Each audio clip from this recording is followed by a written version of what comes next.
call is now being recorded.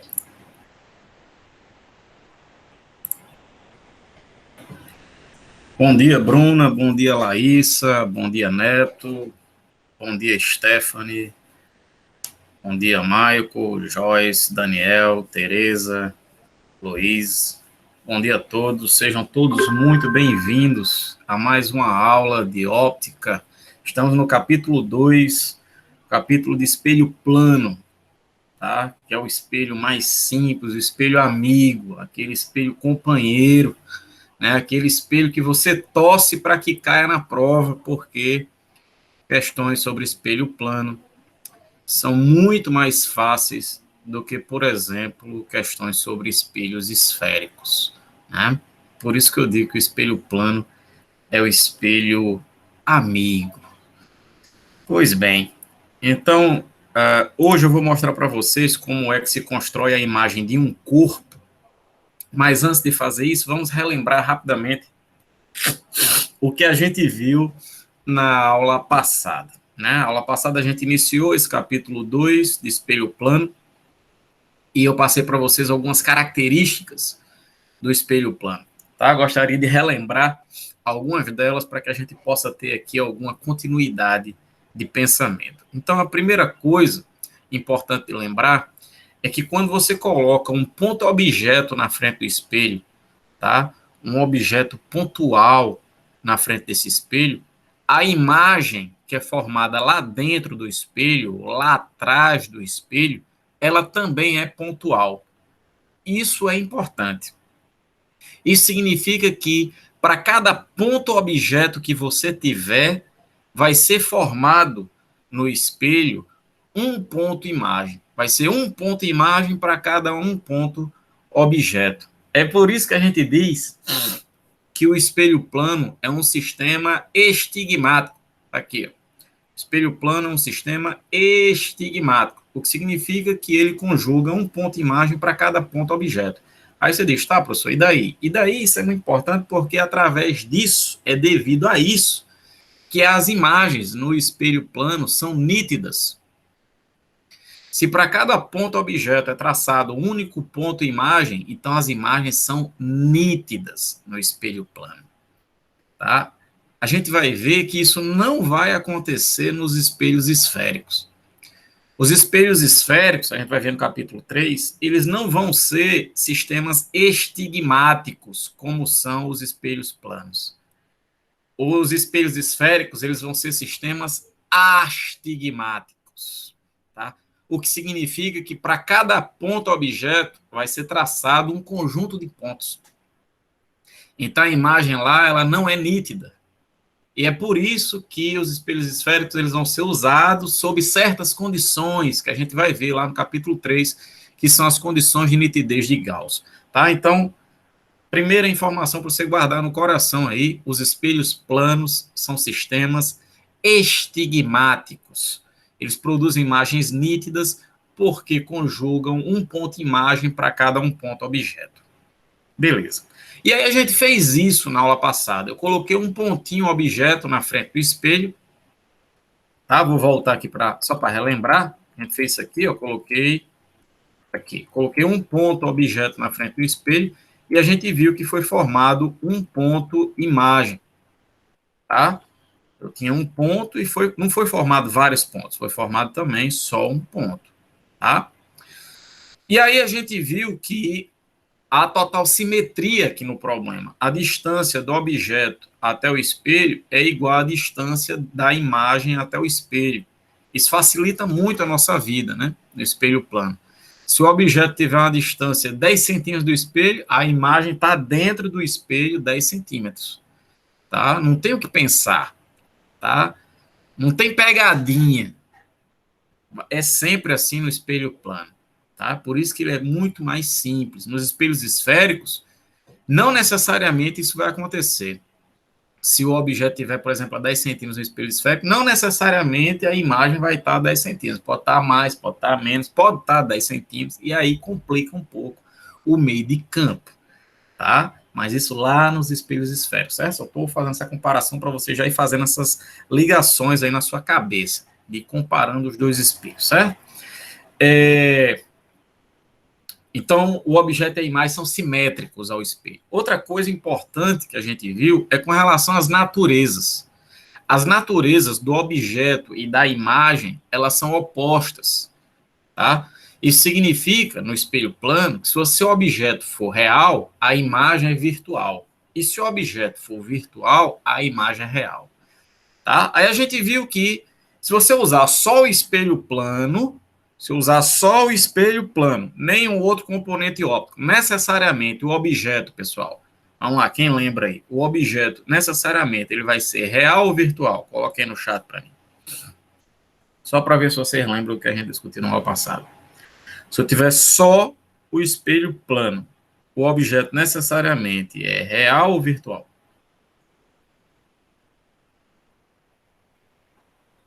Alô? Alguém? Não, Neto. O objeto vai ser real. Por quê? Porque se eu tiver só o espelho plano, necessariamente eu vou ter que colocar o objeto na frente do espelho.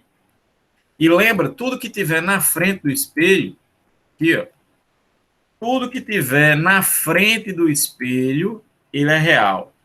Tudo que tiver atrás do espelho é virtual.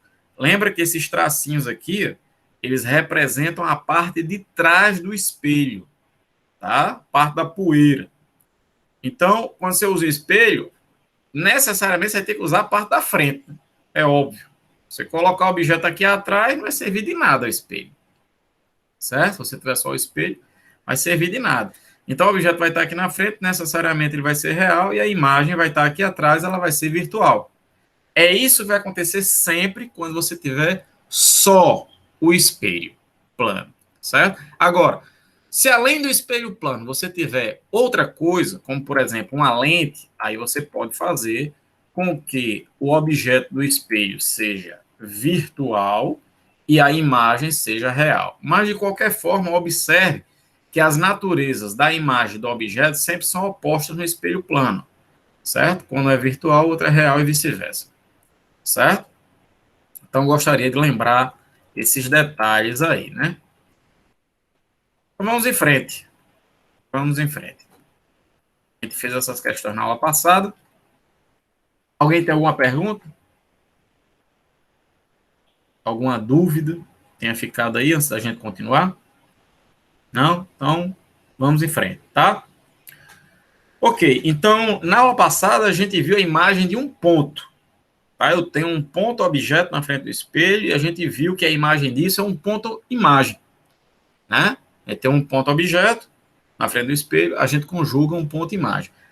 Mas se em vez de um ponto objeto, eu tivesse um corpo na frente do espelho. E agora, como é que seria a imagem desse objeto no espelho? Como é que seria essa imagem? Então, olha, pessoal, a estratégia aqui é a seguinte. Como a gente sabe traçar a imagem de um ponto, a gente traça aqui a imagem dos pontos das extremidades, que eu chamei aqui do corpo, de A e B. Se eu traçar aqui a imagem das extremidades, aí é só ligar esses pontos que eu vou ter como é a imagem. Vamos fazer isso? Por exemplo, se esse ponto objeto aqui A, ele está a essa distância do espelho, sei lá, uma distância X, a imagem de A vai estar aqui atrás, a que distância? Uma distância maior ou menor do que X, pessoal? Se esse ponto A está na distância do espelho, uma distância X, isso aí, Laís. Isso aí, Neto. Então, a imagem vai estar aqui atrás, uma mesma distância X. Então, no olho, certo? Você pode até, aí na tela do seu celular, do computador, pegar aí na sua mão essa distânciazinha, ver de um lado e do outro, tem que ser, né, a mesma, certo? Óbvio, quando você faz a mão livre, sem régua, né, não necessariamente tem que estar idêntico ali no seu desenho, né? Mas você tem que saber que essas distâncias, na prática, elas são iguais. Beleza, então esse é o A', que é a imagem do ponto A. Agora vamos descobrir quem é o B', que é a imagem do ponto B. Veja que B, ele está a uma distância do espelho maior do que A está do espelho. Então, isso significa que se essa distância aqui for y, tá? Então, uma mesma distância y aqui atrás do espelho vai ter que estar o nosso ponto B', certo? E aí, pessoal, acabou o nosso problema, que a imagem, para a gente descobrir como é que é a imagem, como aqui no objeto, que a gente tem um segmento de reta ligando esses pontos A e B, então aqui vai ser também um segmento de reta ligando os pontos A', B', que significa que isso aqui é a imagem, isso aqui é a imagem desse corpinho aqui, tá? Frente a isso, eu gostaria de fazer uma observação, que é o seguinte. Eu não sei se vocês conseguem ver aí que desse lado aqui, na frente do espelho, o objeto, ele está assim.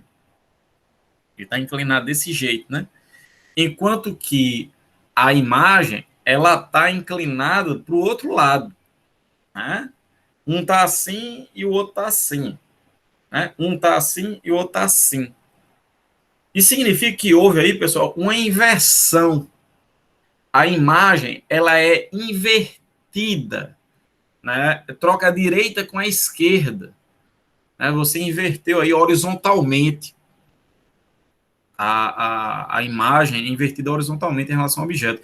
Tem uma palavrinha que representa isso, que é essa daqui. A imagem no espelho, ela é enantiomorfa, tá? O que significa essa palavra? Enantiomorfa. Morfa significa forma.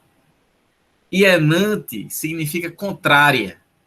Então, enantiomorfa significa forma contrária, forma oposta. Ela vai trocar a direita com a esquerda. Tá? É isso que acontece no espelho plano. Se você tiver na frente do espelho plano e você levantar sua mão direita, você vai ver você lá dentro do espelho levantando a mão esquerda. A mão da sua imagem que vai estar levantada não vai ser a direita, vai ser a esquerda da sua imagem. Certo? Então é trocado. Beleza? E é isso que faz também, se você colocar, você escrever uma palavra no papel e colocar na frente do espelho, você vai ver no espelho escrito de trás para frente, né? Porque ela vai inverter a direita com a esquerda. Ela vai ser uma imagem enantiomorfa, tá? Outra coisa importante aqui é o seguinte, veja que o objeto e a imagem, pessoal, essa é uma informação importante que eu vou passar para vocês agora, eles sempre vão estar numa mesma linha que passa perpendicular ao espelho. Olha essa linha que eu estou traçando aqui. Formando 90 graus aqui, essa linha formando 90 graus com o espelho, o objeto e a imagem, eles necessariamente estão nessa mesma linha e a uma mesma distância do espelho, certo? Aqui é a mesma coisa. Se o objeto B está aqui e a imagem está aqui, pode apostar, eles estão numa mesma linha que faz 90 graus com o espelho, de maneira que isso aqui for X, isso aqui também é X. Se isso aqui for Y, isso aqui também é Y. E aí a consequência disso, do objeto e a imagem estarem nessa mesma linha perpendicular ao espelho, é que a altura, olha só, a altura do objeto aqui eu vou chamar de H. Então, a altura da imagem aqui, ó, ela também vai ser o quê?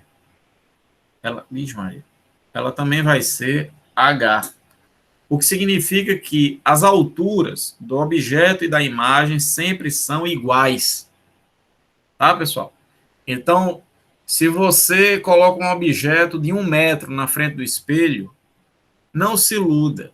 A imagem dentro do espelho também vai ter 1 metro de altura. Independentemente do objeto estar próximo ou distante do espelho. Não importa.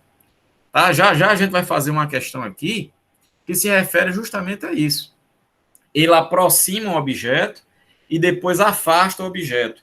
E aí ele quer saber como é que se dá a variação da altura da imagem no espelho. E aí tem muita gente que cai nessas pegadinhas, que acha que a imagem aumenta de tamanho quando se aproxima e diminui quando se afasta. Né? Não é isso que acontece. A altura da imagem é sempre igual ao do objeto. Quando você aproxima e afasta o objeto, a altura do objeto mudou? Não, a altura do objeto não mudou. Então, a altura da imagem também não mudou. Aí você pergunta, professor, então por que é que quando o objeto está bem longe do espelho, a imagem parece pequena? Aí isso tem a ver com o que a gente discutiu na aula passada, que é a questão do ângulo visual. Lembra? Você observar uma árvore de perto, uma árvore de bem longe. O ângulo visual é diferente. E aí isso vai fazer com que você perceba o objeto maior ou menor, embora ele sempre tenha a mesma altura. Tá? Então, isso é uma percepção visual. Mas a altura da imagem não mudou, porque você aproximou ou afastou o objeto. Espero que isso esteja bem claro. Tá? É devido a isso também, pessoal.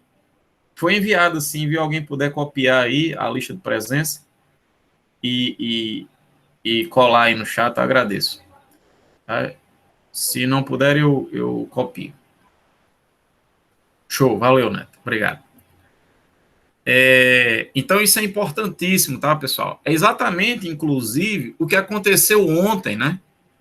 A questão da superlua, né? Que saiu aí em diversos noticiários, né? Aquela lua gigante, né? Essa lua gigante é porque a lua ficou maior? Não, óbvio que não. O tamanho da lua, pessoal, não muda. Então, por que é que a gente vê a lua maior? Porque ela está mais próxima da Terra, tá? Quando a lua atinge um ponto chamado de perigeu, tá? Tem dois pontos em particular na órbita da lua, o perigeu e o apogeu. Tá? O apogeu é quando a Lua está no ponto mais distante possível da Terra. E o perigeu é quando ela está no ponto mais próximo possível. Veja que não tem como esquecer, né? Apogeu começa com A de afastado, né? E perigeu com o P de perto, né? Só para lembrar, né? O ponto mais perto, mais próximo da Terra. E aí é devido ao ângulo visual que a gente acaba enxergando a Lua bem grande, embora ela não tenha alterado o seu tamanho, né? O tamanho do objeto não mudou, tá? Beleza? Então, aqui no espelho plano, a imagem ela sempre tem a mesma altura do objeto, tá? A gente vai ver que isso não vai acontecer lá nos espelhos esféricos. Então, é mais uma coisa que o espelho plano faz com que ele seja muito simples, muito mais fácil de se trabalhar. Então, vamos continuar aqui. Se eu colocar aqui o meu objeto como sendo a letra P na frente do espelho, como a imagem é enantiomorfa, ela vai ter que inverter aqui a direita com a esquerda. Ela vai fazer isso. E quando você inverter, ela vai virar a letra Q. Né? Então, a imagem da letra P no espelho é um Q. Certo? Só para reforçar essa ideia de que há essa virada aí da direita com a esquerda. Entretanto, observe que o tamanho, a altura das letras são iguais, como sempre tem que ser, as alturas do objeto e da imagem no espelho plano sempre são iguais, e as distâncias do objeto ao espelho e da imagem ao espelho também sempre são iguais.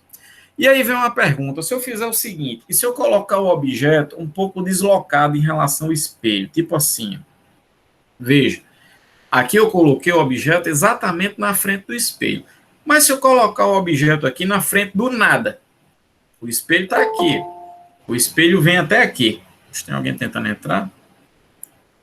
Deixa eu me ver.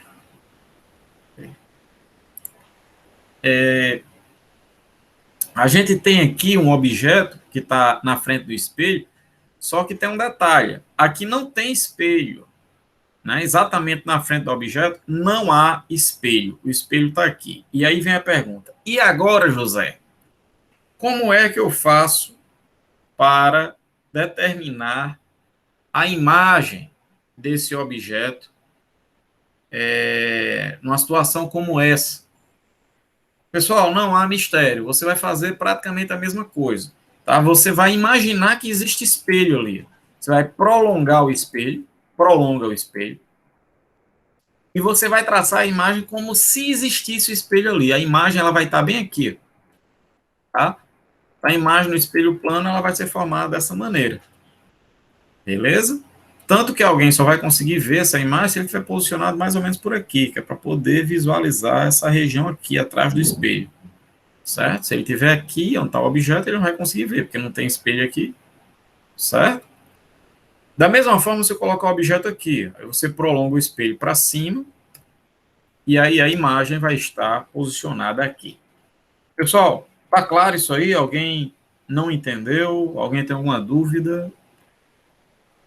Espero que essas informações estejam claras. Tudo bem. Então, ok. Então, vamos em frente. Vamos em frente. Qualquer coisa, qualquer problema, pode falar aí.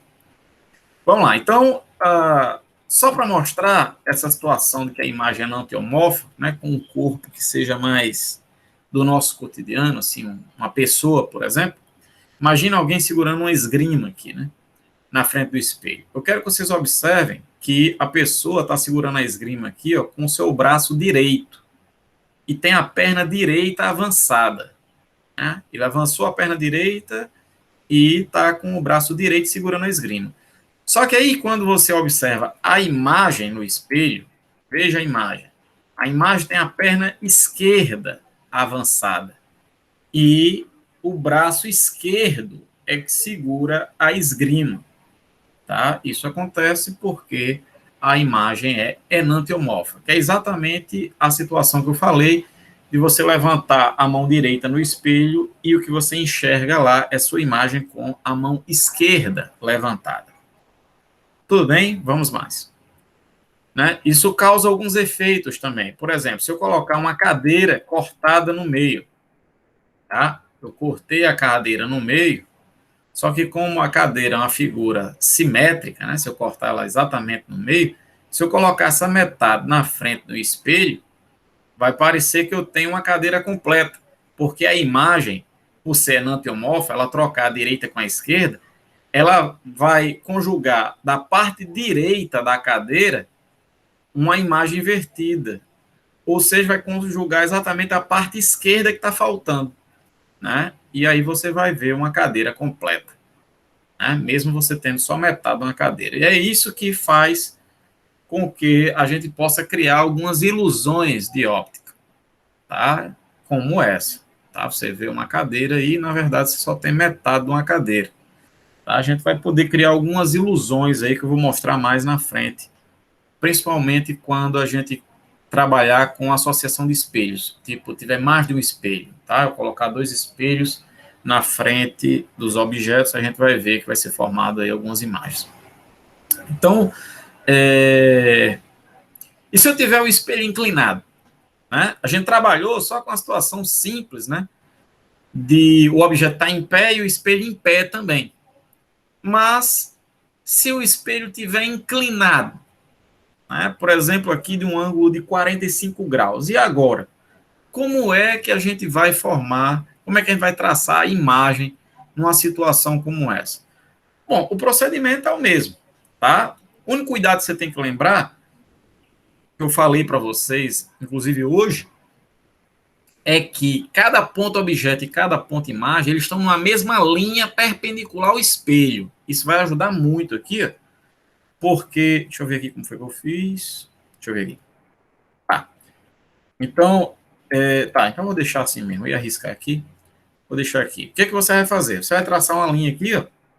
Essa linha vermelha, ela é perpendicular. Cadê o... Aqui. Ela é perpendicular. E aí, ao espelho. E aí, esse ponto objeto aqui, ó, ele vai traçar esse ponto imagem aqui, ó, que está na mesma linha perpendicular ao espelho. E essas distâncias aqui, elas têm que ser iguais. Ó. Isso aqui for x, isso aqui é x. Certo? Perceba que esse ponto aqui de baixo, ele está mais afastado do espelho do que esse. Esse aqui está mais próximo. Essa distância aqui eu vou chamar de y. Tá? Então, nessa linha que passa perpendicular ao espelho, a imagem vai estar lá do outro lado, uma distância y também. Ela vai estar bem aqui. E aí, se a gente sabe onde é que está a imagem da cabeça da seta, e a gente sabe onde é que está a imagem do pé da seta, né? O pé da seta está aqui, a imagem do pé da seta está aqui. Então, é só traçar a setinha aqui do pé da seta até a cabeça, que a gente vai ter como é o formato da imagem. E aí eu queria que vocês observassem uma coisa interessante, que é o seguinte. Quando o espelho está inclinado em 45 graus, enquanto o objeto está em pé, olha como é que aparece a imagem. Deitada. Tá? Então, a consequência de você inclinar o espelho é que a imagem rotaciona. Beleza? No final do capítulo, eu vou até provar de que o giro da imagem é o dobro do giro do espelho. Tipo, eu girei aqui 45 graus, a imagem girou 90. A imagem aqui não era em pé, ela girou 90 graus, ficou deitada. Ela gira o dobro do que gira o espelho. Certo? No final do capítulo, eu vou provar matematicamente isso.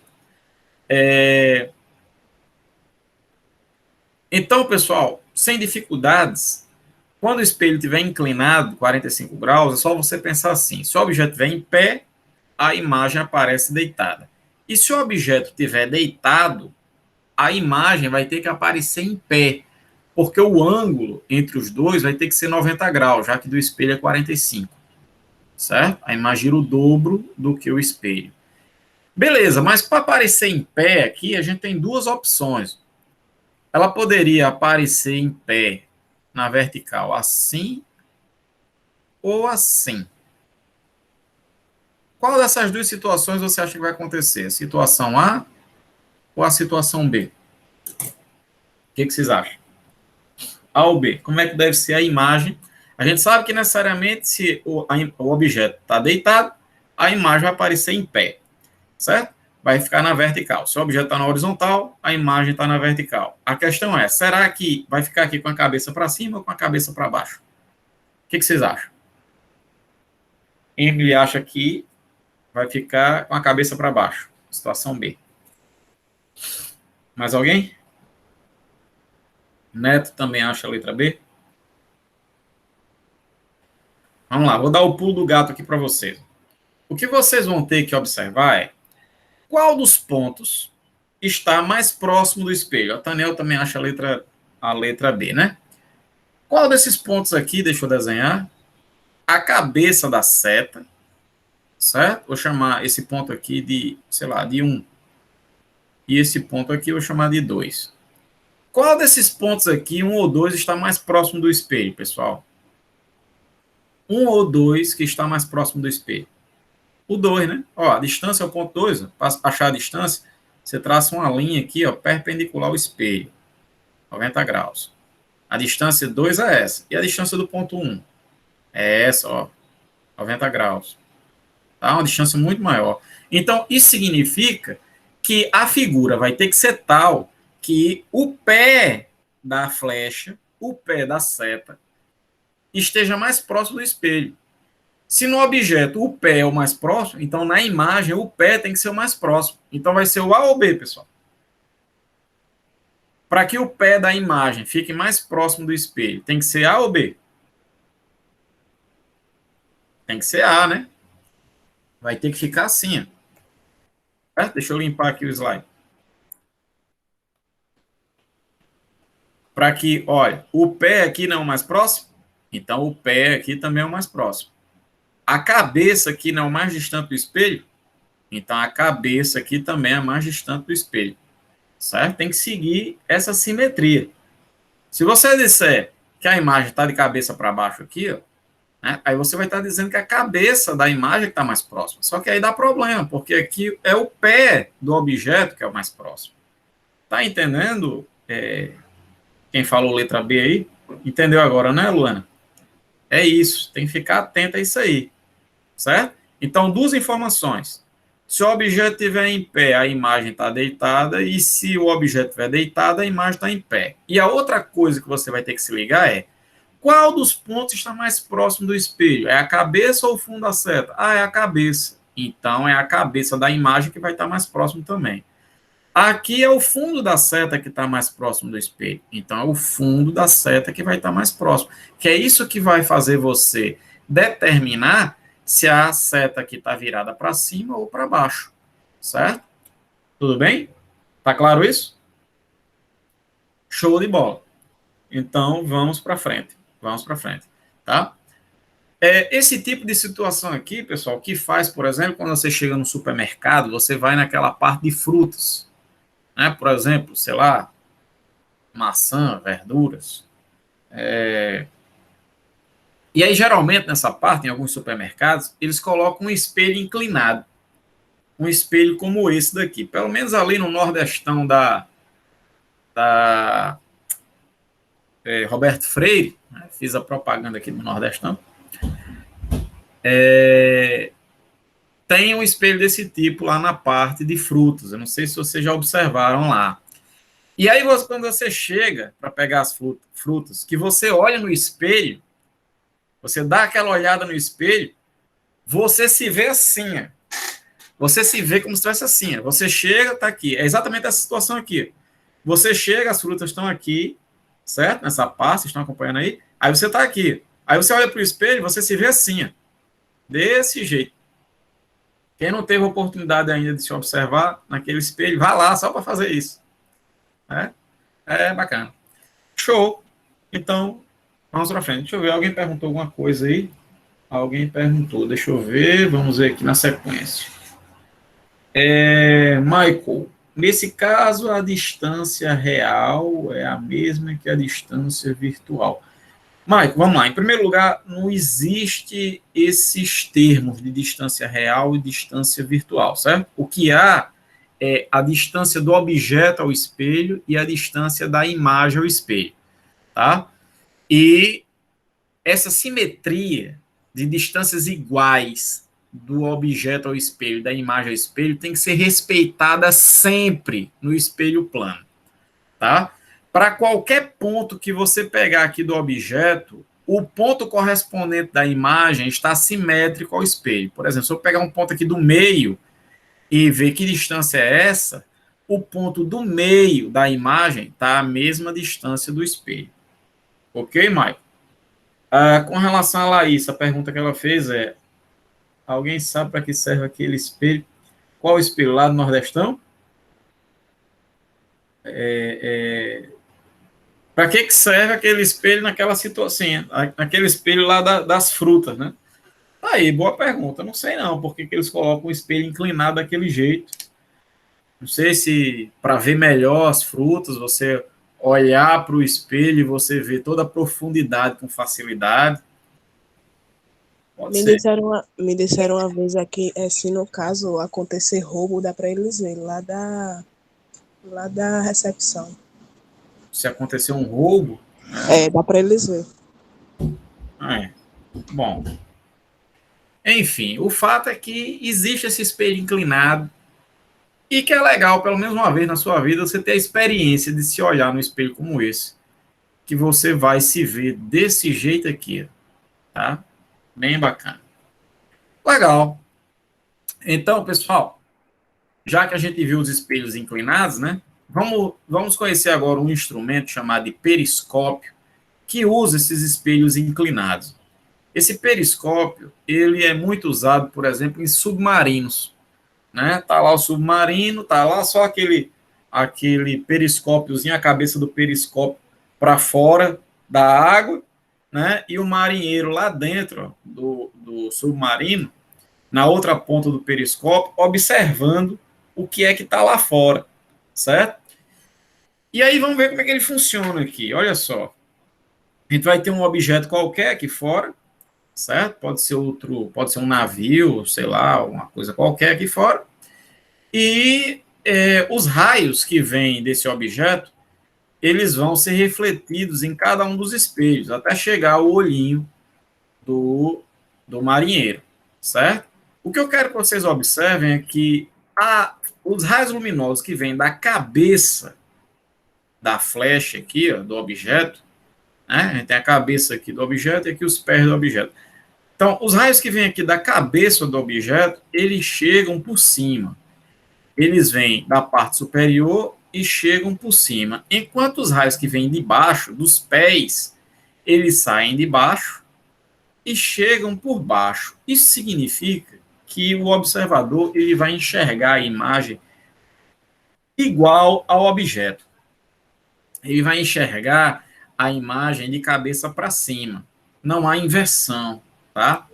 Já aqui, nessa situação, se você traçar um raio luminoso que vem da cabeça da seta, ele chega por baixo. E o raio que vem do pé da seta chega por cima. O raio que vem de cima chega por baixo. E o raio que vem de baixo chega por cima. Então, ele vai enxergar aqui a imagem como se ela fosse, na verdade, a imagem invertida. A imagem de cabeça para baixo. Tá?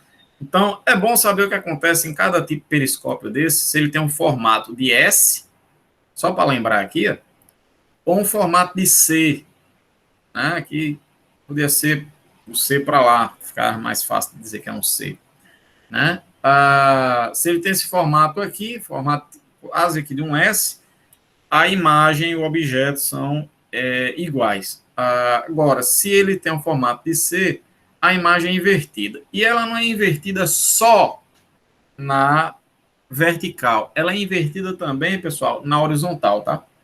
Ela é invertida tanto horizontalmente como verticalmente. É importante saber isso aí, porque vai aparecer questões para a gente resolver sobre isso. Beleza, pessoal? Então, com relação aos periscópios, com esse formato aqui, a imagem é idêntica ao objeto, mas com esse formato aqui, ela inverte, tanto na vertical como na horizontal.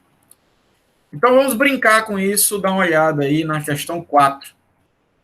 Dá uma olhada na questão 4. Faça aí, Universidade Federal do Pará.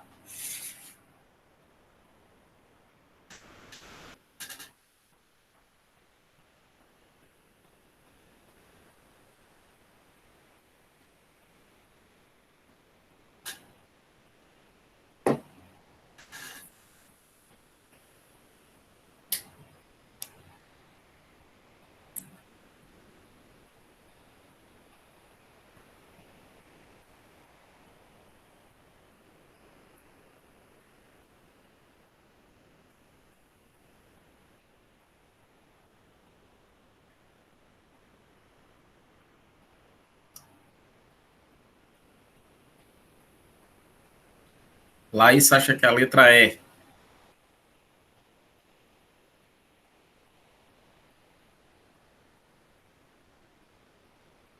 Não.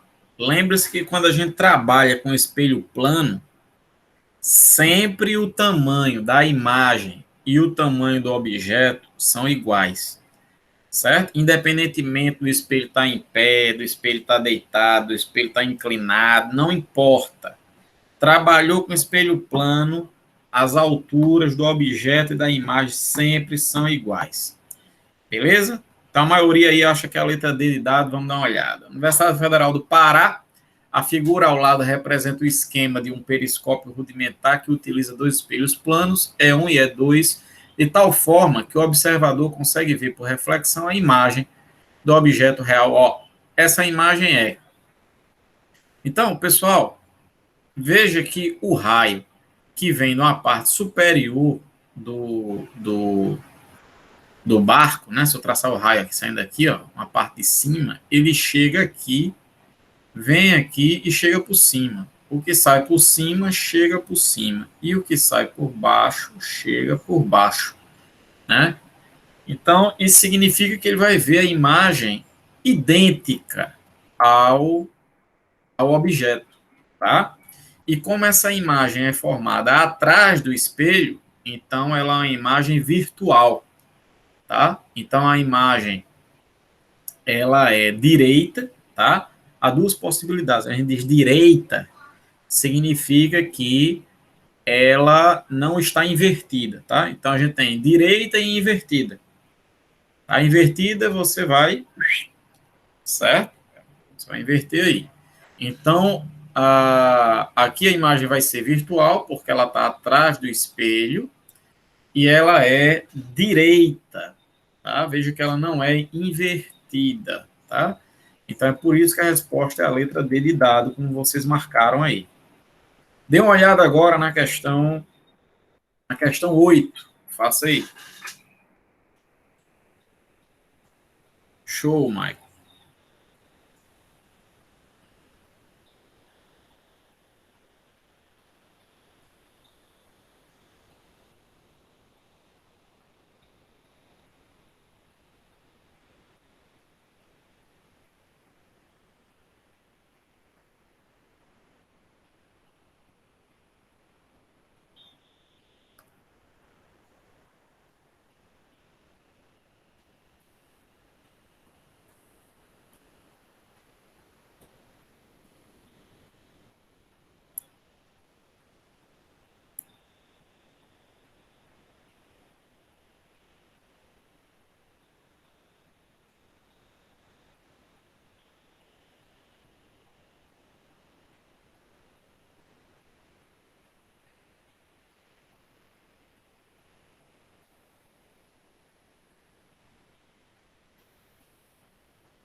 Emily acha que é a letra C.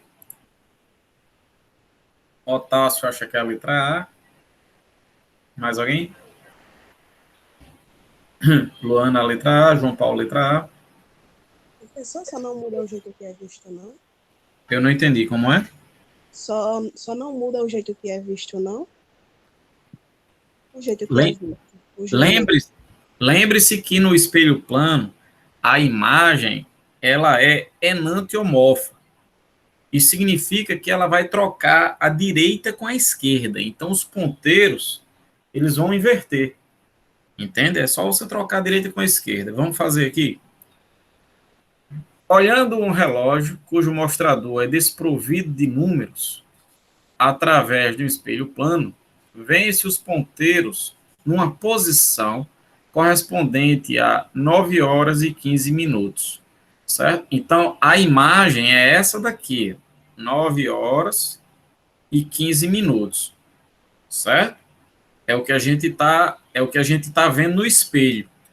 Aí ele quer saber a hora marcada pelo relógio. A hora marcada pelo relógio, o relógio é o objeto, certo? Então eu sei que o objeto é a imagem, elas trocam a direita com a esquerda. Então, no relógio original, não a imagem, o relógio mesmo, os ponteiros estão trocados. Você inverte, vai ficar assim, a direita com a esquerda. Se eu inverter, vai ficar desse jeito aqui, certo? É só pegar esse ponteiro, virar para lá, e esse ponteiro virar para cá, tá? A imagem é enantiomorfa em relação ao objeto. Quando você fizer isso, você rebater esse ponteiro para lá e rebater o outro para cá, você vai ter que o horário aqui ó, é 2h45. Está chegando nas 3 horas. Vocês conseguem ver isso? Entendeu aí a jogada? Beleza? Então a resposta é a letra C.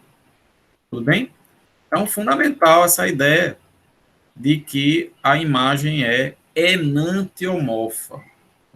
Tá claro isso? Não estou conseguindo ver seu nome. Stephanie. Tudo bem, Stephanie? Então, Luana, ok, né? Ok. Beleza. Então, vamos para a próxima questão. Alguém tem alguma dúvida com relação a essa aqui? Alguma pergunta? Stephanie, você entendeu aí? João Paulo, tudo bem, né? Neto, tudo jóia aí, Neto? Beleza? Tereza, tudo bem? Então, vamos para a próxima. Vamos lá. Maico, beleza. Sim. Oi. Ok, entendi.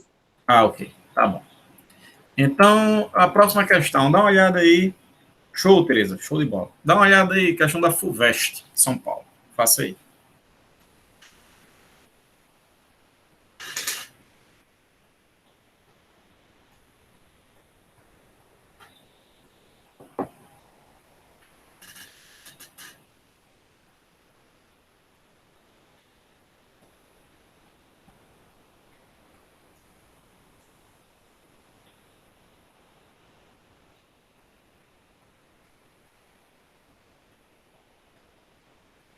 Otaniel, letra A. Neto, letra A. Emily, letra A. João Paulo, letra A. Luana, letra A. Michael, letra A. Ok. Então, fazer a questão da FUVEST de São Paulo. Através do espelho plano retrovisor, o motorista vê um caminhão que viaja atrás do seu carro, observando certa inscrição pintada no para-choque do caminhão. O motorista vê a seguinte imagem. Aí ele olha a imagem, isso aqui é a imagem, sorria, né? Aí posso concluir que a inscrição pintada no para-choque é. Então, isso aqui é a imagem. Ele quer saber como é que está pintada no para-choque. Então, ele quer saber como é que é quem? O objeto, certo? Eu sei que o objeto e a imagem, eles são enantiomorfos, ou seja, um tem forma contrária em relação ao outro, certo? A imagem é enantiomorfa em relação ao objeto.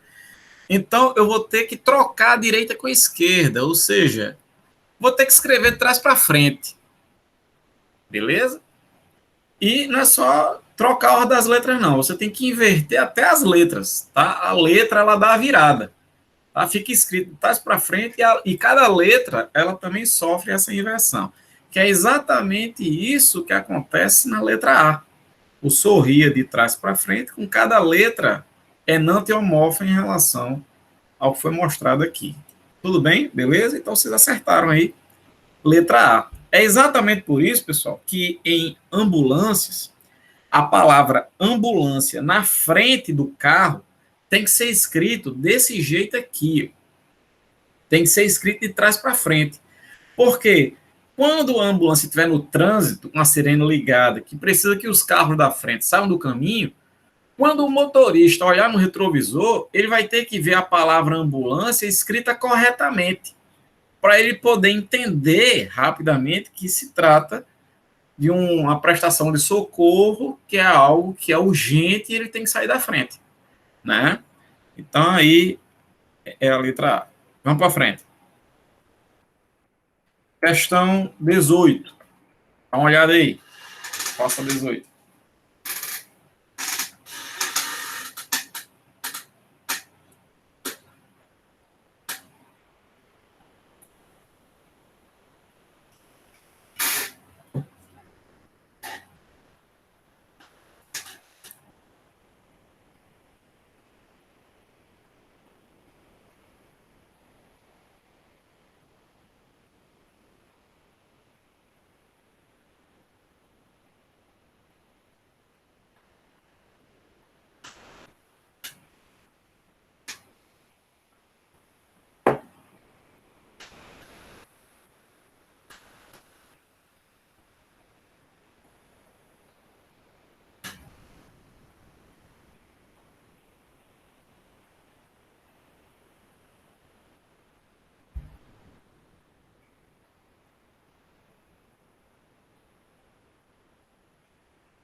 João Paulo acha que é a letra D de dado.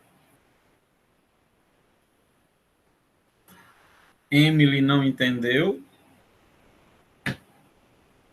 Mais alguém tem alguma? O Tanel também não sacou.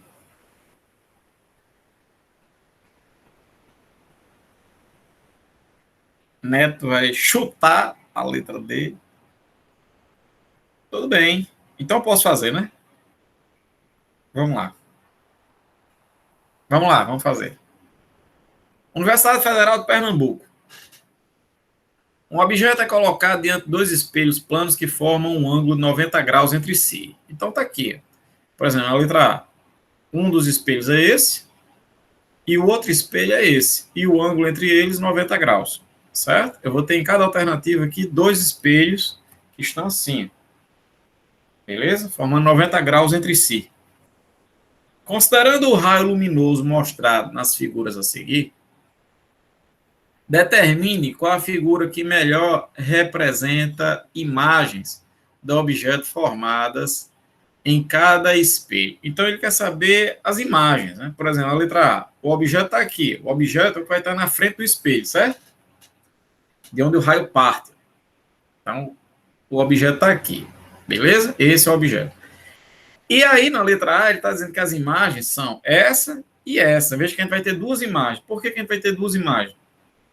Porque a gente vai ter dois espelhos. Então, pessoal, o que vai acontecer? Vai ter a imagem em um dos espelhos, certo? Lembra aquilo que eu falei na aula passada, que quando você tem um conjunto óptico, você traça a imagem no primeiro instrumento óptico, aí essa imagem no primeiro instrumento óptico serve de objeto para o segundo, que aí vai traçar uma segunda imagem. Aí essa segunda imagem vai servir de objeto para o terceiro, e assim por diante. É o que vai acontecer aqui. Tá? Se a gente tem dois espelhos, então o objeto vai traçar a imagem no primeiro espelho, aí essa imagem do primeiro vai servir de objeto para o segundo espelho, traçando uma segunda imagem. Tá? Então vamos lá, vamos fazer o procedimento. Eu sei que o objeto está em pé e o espelho está inclinado aqui 45 graus. Então, se o espelho está inclinado de 45 graus, a imagem ela vai ter que girar 90, o que significa que se o objeto está em pé, a imagem vai ter que aparecer deitada, certo? Até aí todo mundo concorda comigo, né? Se o objeto está em pé, a imagem vai ter que aparecer deitada, que foi aquele exemplo lá do espelho do Nordestão que eu falei para vocês, certo? Só com isso, pessoal, vocês já eliminam as letras B e E. Letras B e E são falsas. Porque aqui o objeto está em pé e a imagem está em pé também. Não pode. A imagem vai ter que estar deitada. Tá? A mesma coisa na letra E. Isso já facilita um pouco sua vida, tirar algumas alternativas aí que são impossíveis. Tá? Tudo bem. Então vamos fazer a análise das outras agora. Por exemplo, na letra A, o objeto está em pé, a imagem está deitada. Show. E aí a gente vai fazer aquela outra análise que eu ensinei a vocês. Quem é que está mais próximo do espelho? A cabeça da seta ou o fundo da seta? Eu vou prolongar o espelho aqui, ó. Prolongar aqui o espelho. Faz de conta que é uma reta. E aí eu pergunto, dessa linha pontilhada aqui, quem é mais próximo? A cabeça da seta, vou chamar aqui de ponto A, ou o pé da seta, que eu vou chamar de B? A cabeça, né? Vocês já digitaram aí a cabeça. Então, a cabeça é mais próxima. A cabecinha da seta, ó, tá aqui. Então, se a cabecinha da seta é mais próxima do prolongamento aqui do espelho, então, na imagem, a cabeça da imagem vai ter que ser mais próxima também. Então, eu pergunto a vocês, essa imagem aqui, ela tá correta ou ela tá errada? Ela tá correta ou tá errada? O que vocês acham?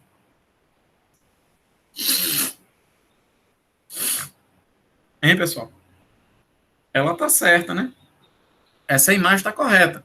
Porque você tem aqui, ó, a cabeça da seta é mais próxima, a cabeça da imagem é mais próxima. E objeto em pé, imagem deitada. Aqui está perfeito. Perfeito. Então, com isso, a gente já elimina a letra C, que mostrou o contrário aqui. Ó.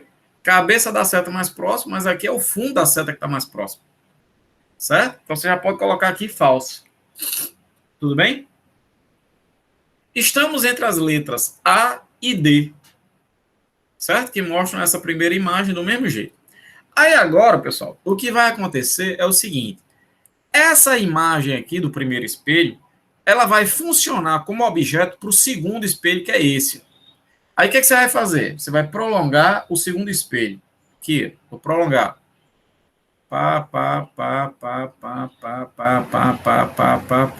Certo? Aí, esse objeto aqui vai servir, a imagem, essa imagem do primeiro espelho vai servir de objeto para o segundo espelho, traçando essa imagem. E aí eu pergunto, quem é mais próximo desse espelho aqui com relação a esse objeto? É o pé da seta ou a cabeça da seta? Nesse caso aqui, é o pé, né? Então eu pergunto, essa imagem aqui está correta ou está errada? Está errada, né? Porque aqui é a cabeça da seta que está mais próxima. Ela está certa num sentido, que se aqui está deitado, aqui tem que estar em pé. Certo? Se aqui está na horizontal, aqui tem que estar na vertical. Com relação a isso, está certo. Mas está errado porque ele mostrou a cabeça mais próxima do espelho, quando na verdade tem que ser o pé. Então a letra A é falsa. Se você olhar a letra D, tá bonitinha. O pé da seta está mais próximo do prolongamento aqui do espelho, da mesma forma que a imagem é o pé que está mais próximo. Então é por isso que a resposta é a letra D, certo? Vou apagar aqui a tinta. A resposta é a letra D de dado. Todo mundo entendeu isso aí? Tá claro? Tudo bem, todo mundo? Show. Show de bola. Primeiro. Vamos para frente. Vamos dar uma olhada na questão 31. Faça aí. 31. Questão do Rio de Janeiro.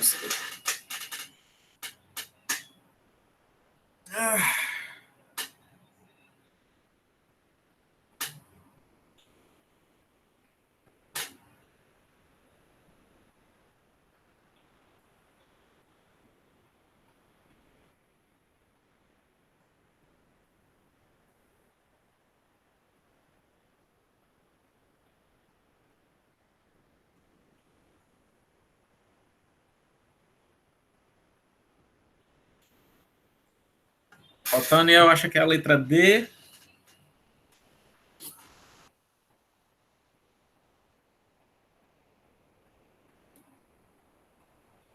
Né? Tá entre A e D.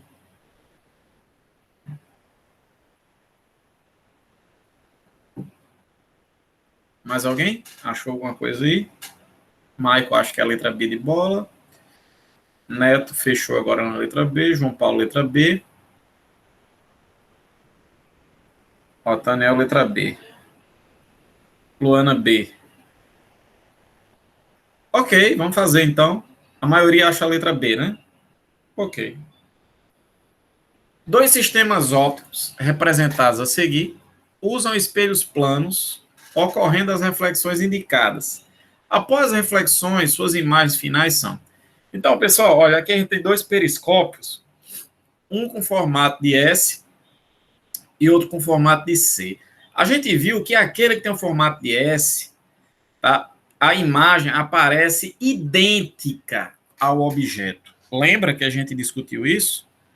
Naquele que tem o formato de S, né, a imagem the same, né, é a mesma, é igual ao objeto. Então, eu já sei que a imagem, na situação A, ela vai ter esse formato aqui, que é o que diz a letra A, que é o que diz a letra B, e só, né? Estamos entre as letras A e B de bola. Tudo bem? Aí, no periscópio com formato de C, a imagem é invertida tanto horizontalmente, tanto verticalmente como horizontalmente. Certo? Você vai ter que inverter na horizontal e na vertical. Tranquilo? Ok. Então, quando você. Vamos lá. Então, o primeiro vai aparecer desse jeito. E o segundo ele vai inverter aqui, ó, na vertical. Vai ficar assim, quando você inverte na vertical. Concorda comigo? Esses dois aqui vêm para baixo e esse aqui que está embaixo vai para cima. Vai ficar assim. Beleza? Então concordam nessa primeira aqui, né? E vou inverter também na horizontal, pessoal. Então, na horizontal, esse que está na direita vai para a esquerda e esse que está na esquerda vai para a direita. E esse que está no meio fica aí mesmo. Então, vai ficar assim. Certo? O que está lá na esquerda, que é o pintadinho, vai para a direita e o que não está pintado vai para a esquerda. Então, no sistema B, a aparência é essa, que é o que diz a letra B de bola. Beleza? Letra B de bola. Eu coloquei uma atenção ali só porque se você for pesquisar na internet essa questão, vai aparecer aqui uma figura diferente. Porque houve um problema na prova desse ano, dessa questão, a questão original tem esse problema, certo? Mas aí eu já coloquei ela corrigida aqui para vocês. Ok? Então vamos para frente. Alguém tem alguma dúvida? Entenderam aí? Bonitinho? Show? Então vamos lá. Ok, então eu vou mostrar para vocês agora o campo visual do espelho. Como é que a gente determina o campo visual de um espelho? Ok? Então é o seguinte, olha. Eu tenho aqui um observador na frente de um espelho plano e eu quero saber toda a área que esse observador é capaz de ver através do espelho. Tá? Essa área é o que a gente vai chamar de campo visual do espelho. Tá? Para fazer isso, a gente faz o seguinte. A gente traça linhas que passam pelas extremidades do espelho até a posição que o observador estaria dentro do espelho. Como assim? É o seguinte.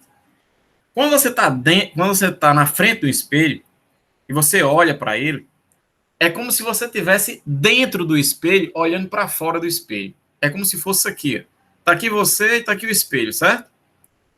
O que você vê é como se, em vez de estar aqui, você tivesse simetricamente posto aqui. Por exemplo, se a distância é 1 metro, você está 1 metro aqui dentro do espelho e você pudesse enxergar apenas através do espelho. Está aqui. Você traça uma linha passando por essa sua posição imaginária aí, passando por essa extremidade do espelho e dessa posição pela outra extremidade do espelho. O que você vai poder ver é o que está nessa região rachurada aqui. Ó. Tá? Então, se a questão disser para você assim, você tem um espelho plano, você está nessa posição e há essas 4 bolinhas, ele vai perguntar qual dessas bolinhas você consegue ver através do espelho. Não diretamente. Tá? Se você olhar diretamente, você vai ver as 4. Mas quais delas você consegue ver através do espelho? Tá? Ou seja, quais delas você consegue ver a imagem no espelho?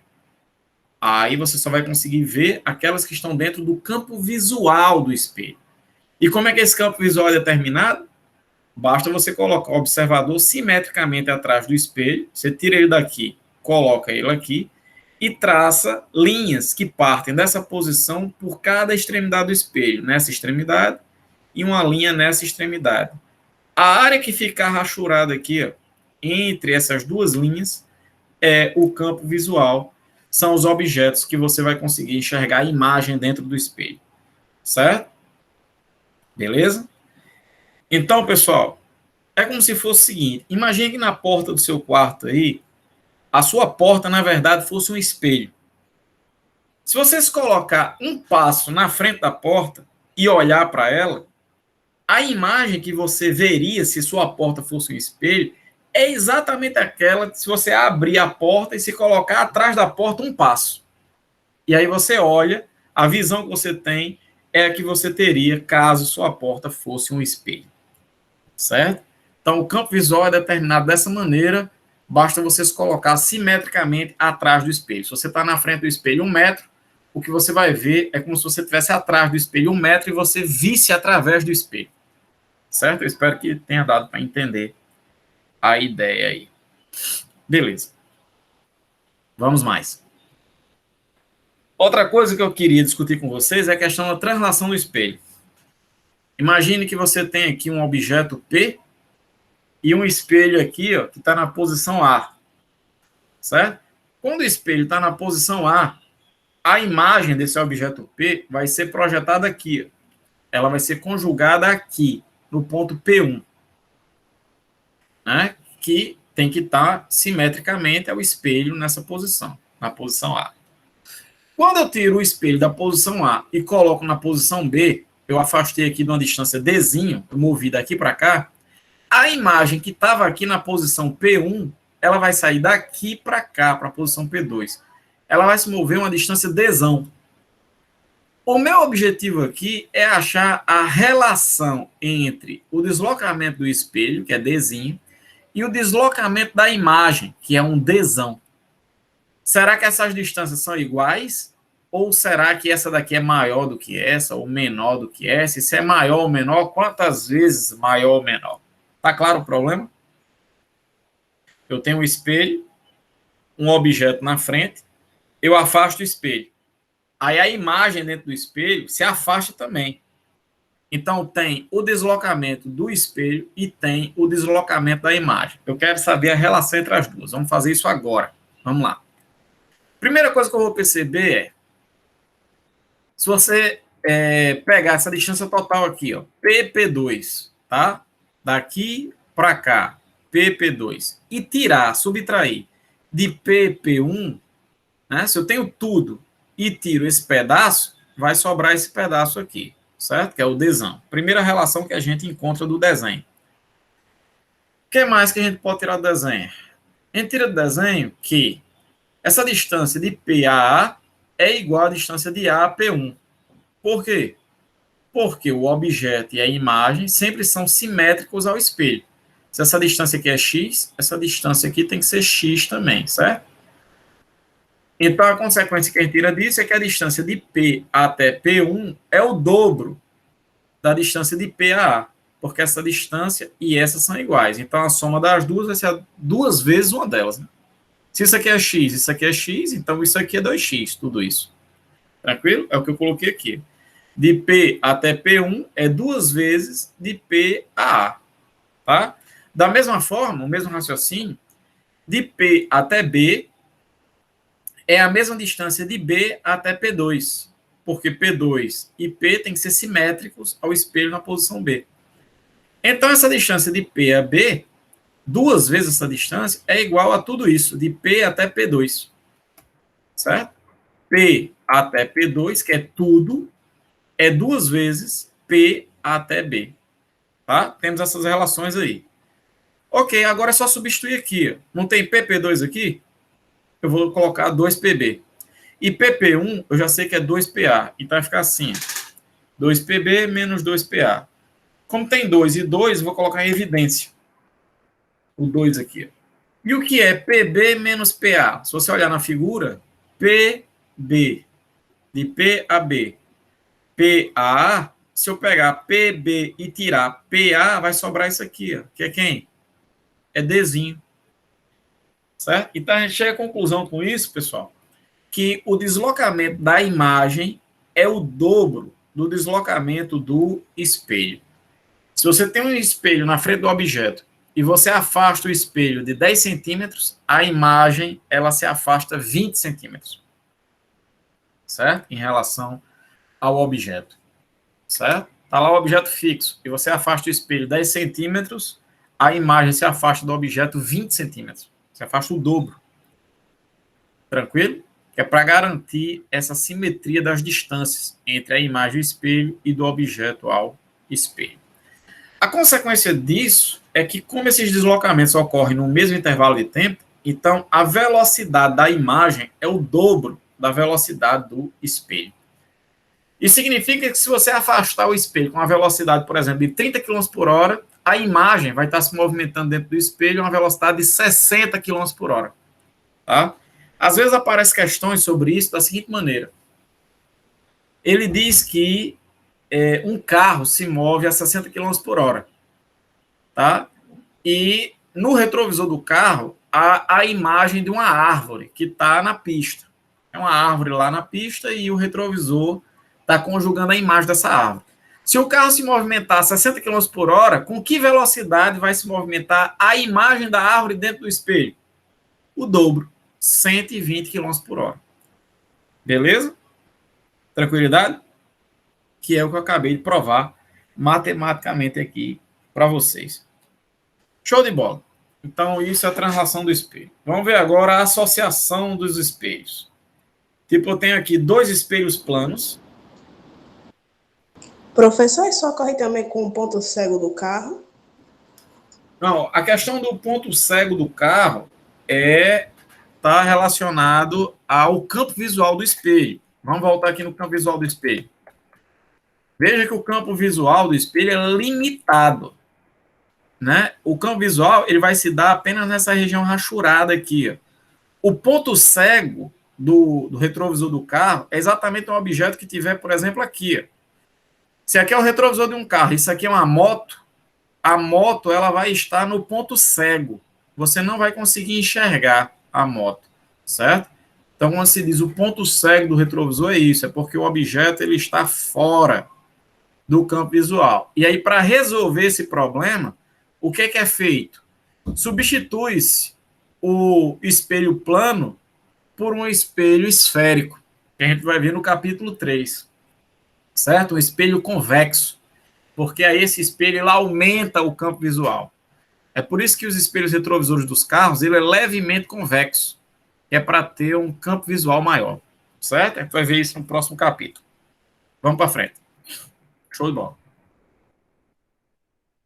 Então, vamos trabalhar agora com a associação de espelhos, certo? Espelhos planos. Eu tenho dois espelhos aqui.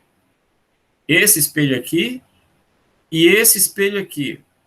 Veja que eles estão acoplados aqui, formando um ângulo de 90 graus, certo? 90 graus.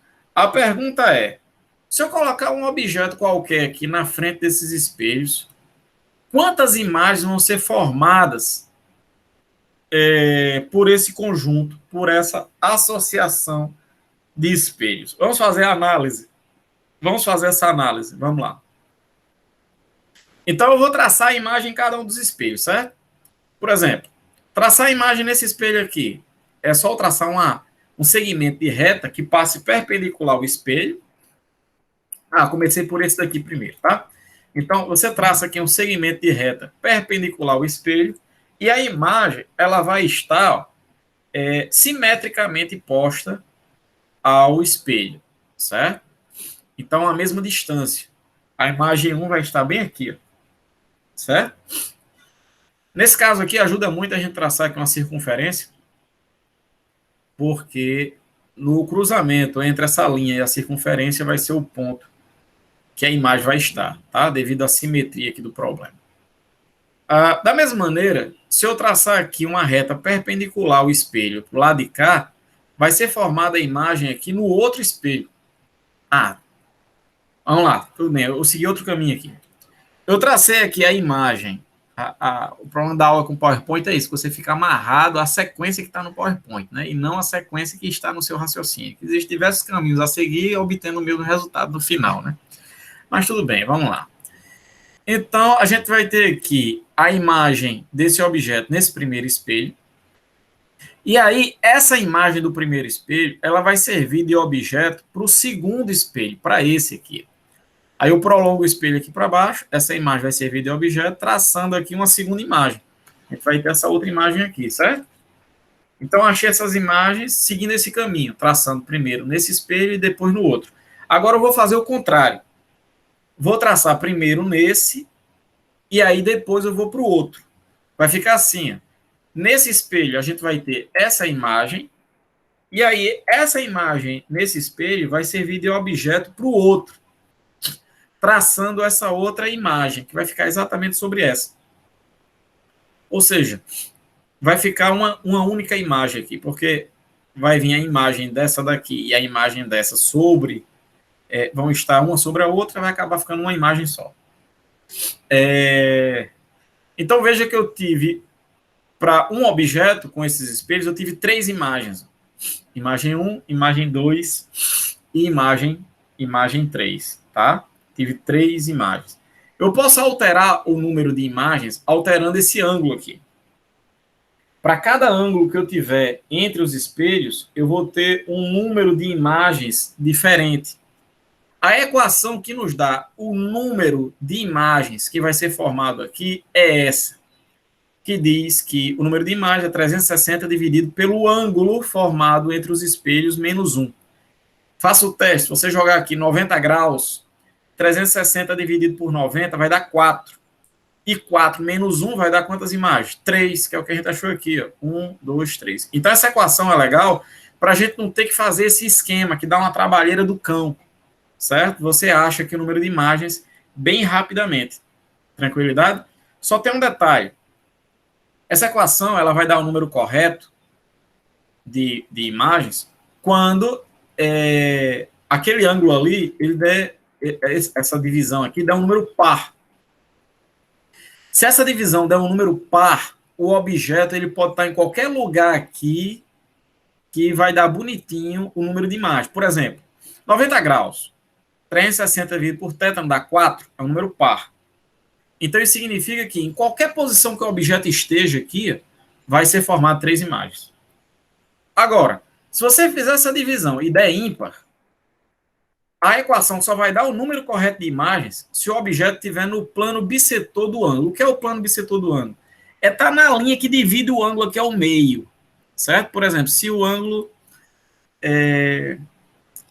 você fizer essa divisão aqui, dá um número ímpar, certo? Aí você vai ter que dividir esse ângulo ao meio e o objeto vai ter que estar nessa posição para que o número de imagens seja correto. Se ele estiver fora dessa linha, que é uma bissetriz, né, que divide aí o ângulo ao meio, aí a equação não vai ser válida, tá? Então só tem que tomar esse cuidado. Beleza, pessoal? Deixa eu ver se tem mais alguma coisa aqui. Tá, então, outra coisa importante, veja só. Eu coloquei um pirata aqui na frente desses dois espelhos, formando 90 graus. Como a gente acabou de ver, são formar 3 imagens. Mas eu queria que vocês observassem uma coisa. Essas duas imagens aqui da ponta, certo? Vamos voltar aqui. Essas duas imagens aqui das pontas, 1 e 2, elas são imagens primárias. Essa imagem aqui é formada diretamente nesse espelho e essa imagem aqui é formada diretamente nesse. Então, essas imagens elas têm que ser enantiomorfas. Elas têm que ser invertidas à direita com a esquerda. Já essa imagem aqui, ó, como ela é a imagem da imagem, ela foi invertida 2 vezes. Daqui para cá ela inverte e daqui para cá ela inverte de novo. Quando você inverte e inverte de novo, você desinverte. Então, essa imagem aqui ela é igual ao objeto. Enquanto que essas duas aqui, elas são enantiomorfas. É exatamente o que essa figura está mostrando. Veja que o pirata, ele fica com a mão esquerda levantada e essa imagem do meio, ela é igual, porque ela é invertida 2 vezes. Então, ela tem a mão esquerda levantada também. Mas essas duas aqui, ó, a 1 e a 3, como elas são imagens primárias, tá? Ela é enantiomorfa. Enquanto o pirata tem a mão esquerda levantada, a imagem 1 e a imagem 3 tem a mão direita levantada. Vocês conseguem ver isso, pessoal? Na 2, não. A imagem é idêntica ao objeto. Mão esquerda levantada, mão esquerda levantada. Porque ela é a imagem da imagem. Então, ela é invertida 2 vezes, aí desinverte. Já aqui, não. A 1 e a 3 são enantiomorfas. Tá claro isso, pessoal? Tudo bem? Show. Show de bola. Então, 1 e 3 enantiomorfa e 2 igual ao objeto. Ok, então, pessoal, na próxima aula a gente faz uns exercícios. Hoje eu passei bastante informação, acho que por hoje tá bom. Então, espero que a aula tenha sido proveitosa, que vocês tenham gostado. Voltar o slide para onde? Para cá? Aqui? E agradeço a paciência de vocês. E vamos juntos. Vamos lá. Na próxima aula a gente finaliza o capítulo, falta bem pouquinho, e aí a gente já entra no capítulo 3, que é o capítulo de espelhos esféricos. Então, valeu, pessoal, um abraço e até a próxima. Valeu.